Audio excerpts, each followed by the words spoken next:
Америка Кушма штатларында тотар камыр ашлары йорты ачылды. Нью-Йоркта тотар диаспорасы вәкилләре тырышлыгы белән хәзер милли ризыкларыбыздан авыз итәргә мөмкин. Кунакларга кайсы төр ризыклар тәкъдим ителә? Ерак Америкадан безнең репортаж.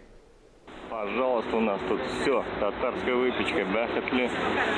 Пәрәмәш, өлеш һәм инде әлбәттә эшпошмак. Бер эшпошмак $2,5 тора. Нью-Йорктагы гадәти татар камыр ризыклары җирле халыкның да, биредә яшәүче ватандашларыбызның да игътибарын җәлеп итә. Татар милли ашлары белән сыйлану өчен бирегә махсус килүчеләр дә байтак. Вот мы специально, мы час сюда ехали на самом деле.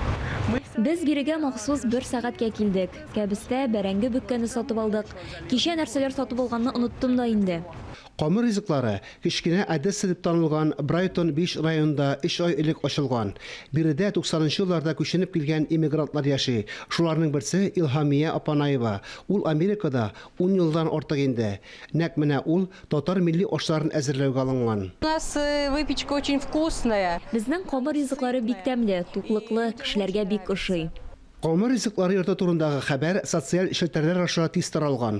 Ватандашларыбызның күбесе биредә булырга өлгергән инде. Знаете, я даже не ожидала, что у нас здесь столько... Мин монда татарлар күп булыр дип көтмәгән идем. Алар туган телебездә исәнмесез дип исәнләшкәндә күңелнең ничек тулганын белсәгез иде.